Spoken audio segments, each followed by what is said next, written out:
Olá pessoal, eu sou Ricardo Espósito, sou diretor de cinema e estou aqui hoje na TV Relacionamento. Valeu!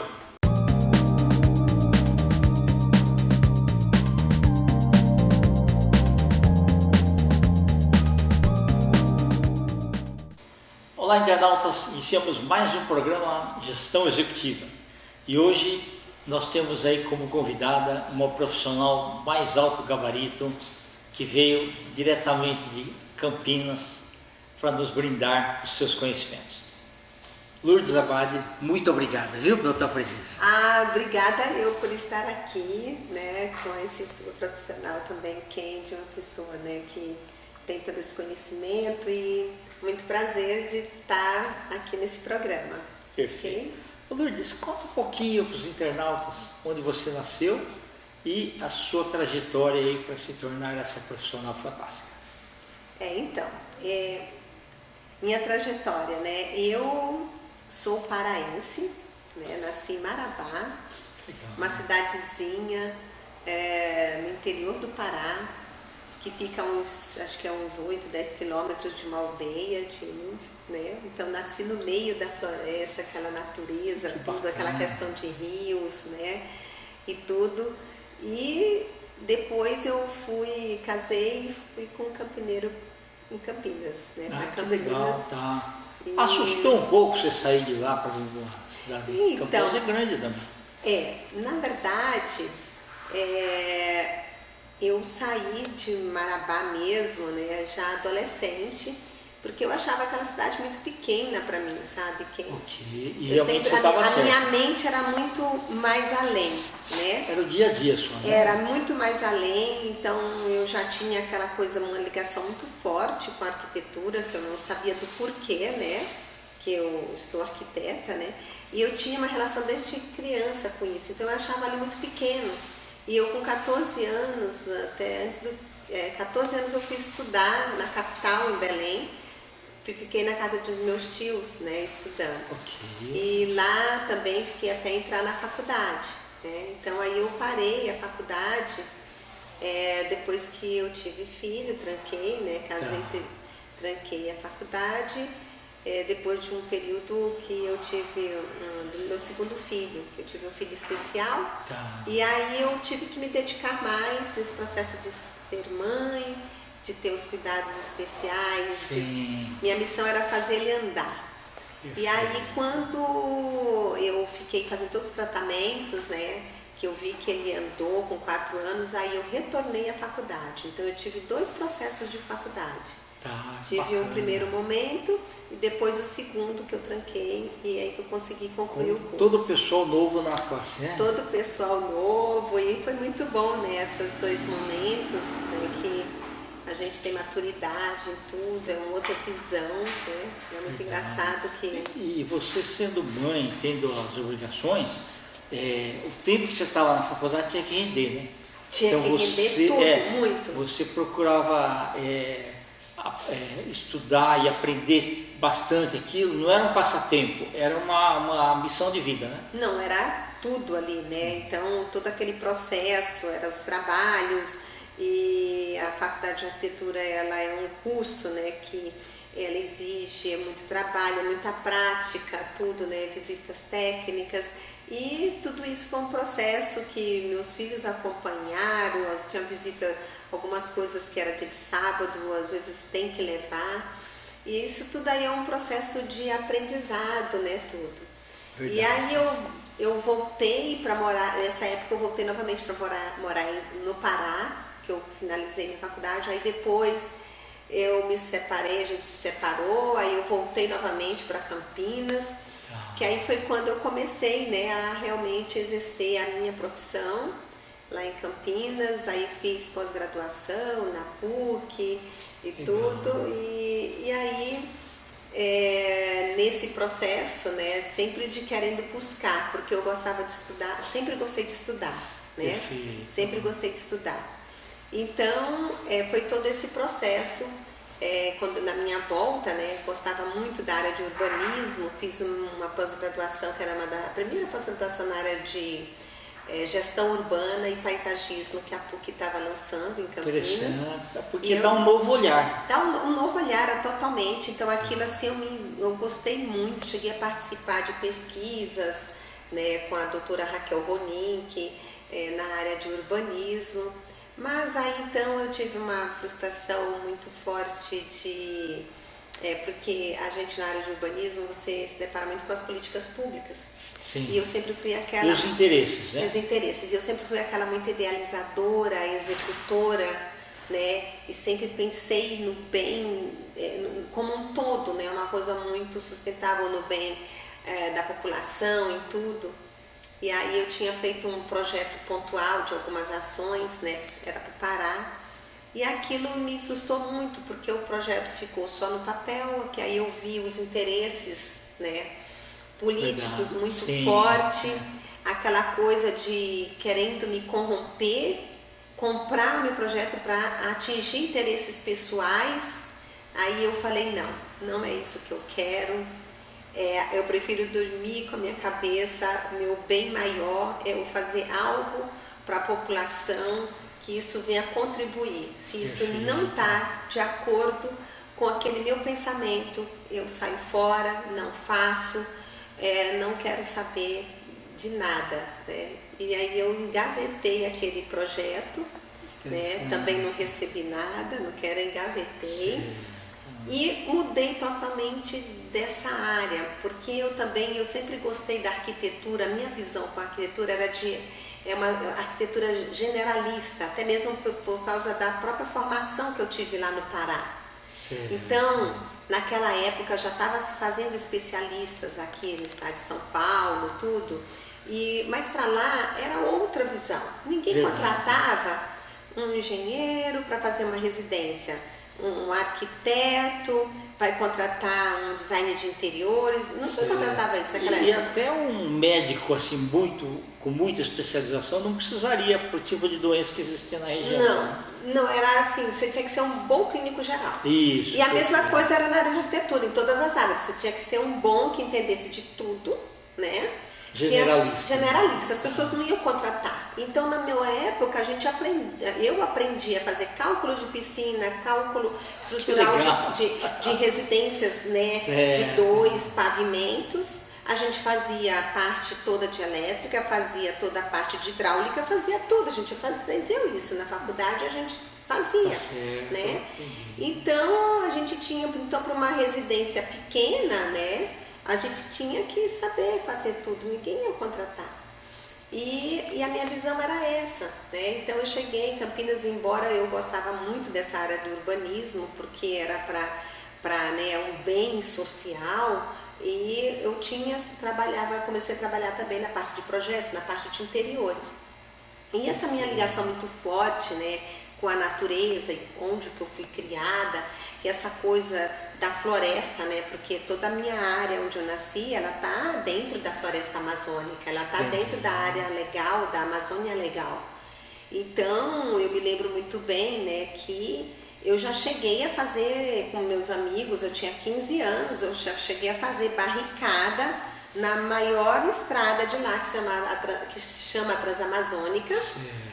Eu fiz barreira humana para preservar castanheira, a espécie de castanheira que antes era castanha do Pará, que agora é castanha do Brasil, né? Eu não sabia que tinha mudado, não. Tá. Então, que o pessoal chama castanha do Brasil, né? Para fora que era castanha do Pará, então alguns lugares já falam castanha do Brasil. E então eu cheguei a fazer barreira humana para preservar algumas espécies, porque senão estavam detonando tudo. Então, para ver como era tão forte essa minha ligação com a natureza, né? Tão forte.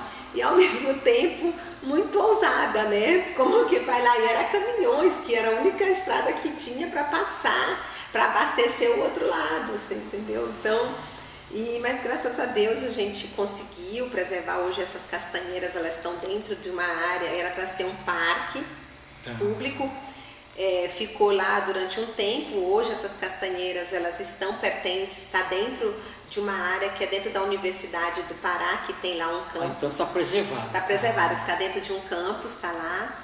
E esse processo era muito forte. E aí eu fui fazer uma pós-graduação na Unicamp na área de materiais ecológicos. né? Interessante. Isso era em 2002, 2001, sabe? Isso em 2001. Então, naquela época era muito, né? E era muito específico, né? Bambu, madeira, era essa parte toda que eu fazia, né? E aí, nessa época, eu comecei também já minha área sem querer, eu fui para o lado acadêmico. Também. Legal, certo. Eu fui para o lado acadêmico. Então, tinha um pé na área acadêmica e comecei a trabalhar como autônoma até ter o meu escritório, que aí eu abri mesmo uma empresa, né? Desde essa época, 2001. Na verdade, você sempre foi empreendedora, né? Sempre. Bacana. Na verdade, eu vim descobrir outro dia que às vezes a gente faz as coisas por impulso, pelo que a gente gosta, né? Por aquela paixão. Dá certo quando se acredita. Aquela todas, né? Mas eu não me achava empreendedora. Aí eu me lembro que uma vez, há 4 anos atrás, eu fiz uma sessão de coach, que eu nunca tinha feito. E aí eu fui descobrir esse meu lado empreendedor, essa minha veia empreendedora, que eu era muito empreendedora, sabe? Aí eu fui descobrir isso, que era muito empreendedora mesmo, né?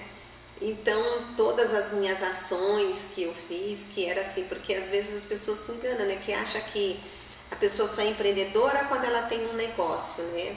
Às vezes as pessoas, ela tem aquele pensamento empreendedor e ela é um funcionário. E às vezes ela não tem um CNPJ, né? Um PJ. Mas ela tem, às vezes, a cabeça empreendedora. É verdade. Né? Ela tem a cabeça empreendedora. Então, eu tinha essa cabeça empreendedora, né? Tanto que eu levei isso para dentro da academia, dentro da faculdade. Meus pensamentos sempre foram diferentes, porque eu queria revolucionar, né? E eu eu sempre quis colocar, né, esse pensamento, né, de que a gente pode estar fazendo, a gente tem que pensar diferente, a gente tem que estar contribuindo em todos os lugares que a gente vai, não só fazer aquilo que a gente gosta com prazer, com amor, sempre procurar fazer o melhor, não importa o que você faça, né? Então isso daí sempre foi muito forte. Bacana. No meu trabalho. Lourdes, e você está com muitos projetos aqui em São Paulo agora também, né? Então, agora eu praticamente não, né, eu não tenho mais escritório em Campinas, eu praticamente só estou aqui em São Paulo, no escritório, né? A gente está com uma base ali em Alphaville, tipo um cowork, aqui na Vila Olímpia também. Interessante, né? tá. Então, a gente hoje, né, quando eu falo a gente, que sou eu e minha equipe, né? Quando a gente estava até conversando, né, que uma dorinha só não faz verão, só a gente caminha, mas junto a gente chega mais longe. Então, eu aprendi isso, então estou trazendo um time aqui para perto de mim, principalmente ex-alunos, recém-formados, dando essa oportunidade para todo mundo estar crescendo. E aí agora a gente abriu, né, o LEP, nós trabalhamos com projetos diferenciados de residencial na parte de construções ecológicas, materiais ecológicos, técnicas mistas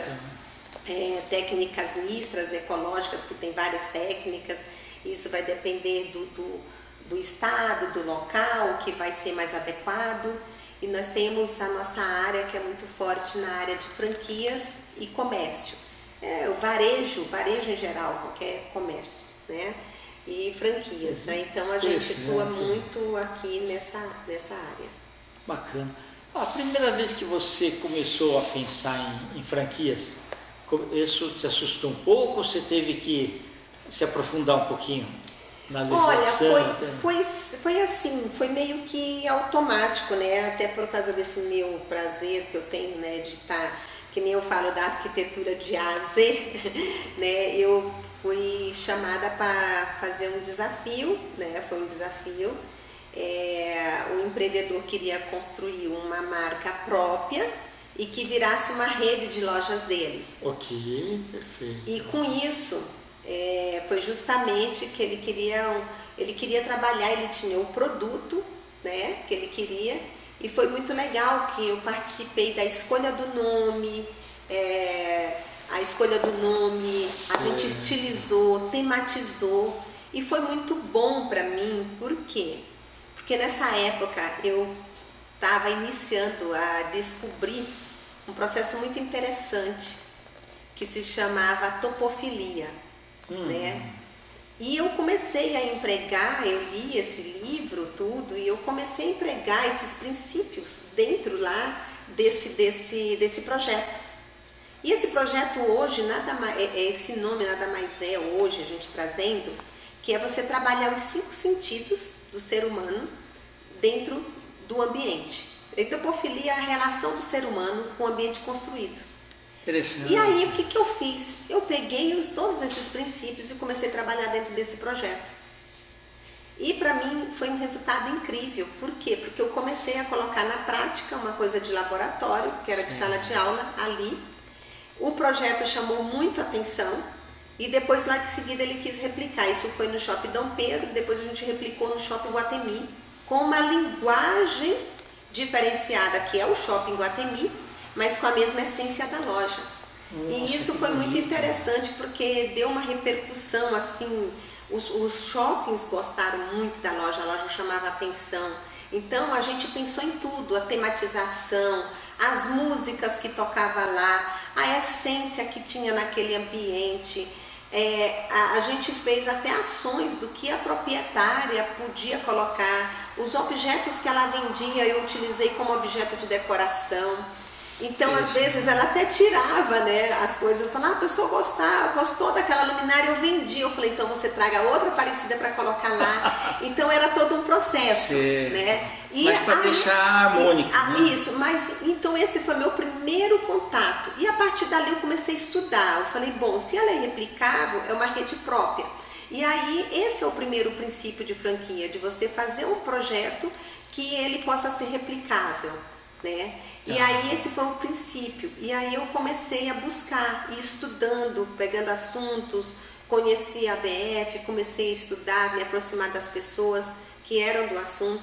Então sempre comecei a cruzar esses assuntos, né, mais burocráticos da franquia com isso. Então até a prática, né, do dia a dia vem me tornar... Hoje a gente não faz, eu não faço mais só um projeto, eu dou consultoria, né, de novos negócios, o que eu posso estar replicando, aonde que eu posso diminuir o custo para ser replicável, porque a gente tem um horizonte muito grande, a franquia ela se expande para o Brasil inteiro, o Brasil é cheio de recortes, né? O que a gente tem aqui na nossa, nós temos o processo de cultura, né? O que é aqui no estado de São Paulo é diferente do norte, do nordeste, né? No sul. Então, todo esse processo, então você tem esses processos de adaptação, isso, e por eu gostar de conhecer muito, eu como conheço o Brasil inteiro, essa coisa toda, isso me permite a estar colocando essas adaptações nesses processos. Então isso aí foi meio que essa paixão. E aí a gente coloca, né, nos nossos projetos toda essa parte de utilizar os princípios básicos que hoje, usar os 5 sentidos do ser humano num projeto, hoje ele se chama Princípios Básicos da Neuroarquitetura.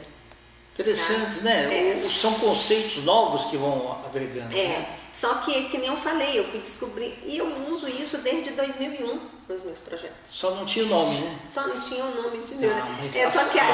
Mas eram os princípios básicos, né, que eu chamava lá atrás de topofilia, né? Só que aí trabalhar mais a fundo com a neuroarquitetura requer aparelhos, que eu não tenho esses aparelhos. Mas devido à minha relação muito grande com neurologia, que eu tive que estudar, né, que eu sou daquela que tem problema, eu vou estudar. Né? Em função do meu filho, eu terminei estudando muito um pouco de como funciona essa questão neurológica, de cérebro, de percepção, de tudo, e aí eu cruzei isso daí com esses estudos. Interessante. Maravilha. Você quer deixar uma mensagem para os nossos internautas? Sim, o que eu quero deixar de mensagem é até assim uma relação, né, com toda essa visão. Hoje, né, o jovem, muitos procuram uma profissão a que dá mais dinheiro. E hoje naquele momento. Hoje não se trata do que se dá mais dinheiro. O que se trata é o que eu sou, o que eu amo fazer, o que eu tenho de propósito de vida, porque nós fomos criados imagem e semelhança de Deus. E Deus nos criou para sermos aqui na Terra algo muito bom mesmo. Então, não sei o que você está fazendo, o que te motiva a fazer, né? Então, traga essa veia empreendedora. Essa veia empreendedora, o que é? É a gente buscar, né, motivação naquilo que a gente gosta de fazer e fazer o melhor da gente todo dia. Porque você foi criado por Deus para você fazer o melhor aqui e buscar sempre o melhor, porque aqui nós temos. O dinheiro vai ser realmente consequência quando a gente faz o que ama e quando a gente respeita quem está em nossa volta, quando nós respeitamos o ser humano e quando você está contribuindo pelo menos uma sementinha todo dia para que nós tenhamos um mundo melhor, ou quem está em nossa volta melhor, ou o mais próximo do mais próximo que está melhor, que é a nossa família. Obrigada por estar aqui e foi um prazer. E lá no Instagram é Lourdes Abade. Nós temos também o nosso site também. Obrigada. Perfeito. Lourdes, muito obrigado, viu? Fazia um tempão que a gente não se encontrava, obrigada. Né? Eu quero mandar aí um beijo para a Vilma. Ah, Vilma, amada. É. Saudade dela, perfeito. Né? Então. Que é ela que acabou me apresentando a você. Sim.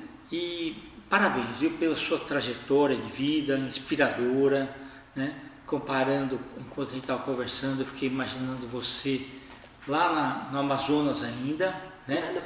No Pará, fazendo aquelas atividades normais, só que você tinha um oceano imenso ainda por descobrir. Sim. Né? E parabéns, porque são poucas as pessoas que falam, eu não quero uma dificuldade maior, né? E você abraçou essa dificuldade maior e está tendo muito sucesso. Parabéns. Obrigada mesmo, gratidão. Volte outras vezes, tá? Amém, obrigada. Internautas, com os agradecimentos, então, a essa excelente arquiteta com ideias muito geniais, Lourdes Abade, nós finalizamos mais uma Gestão Executiva. Grande abraço e até a próxima.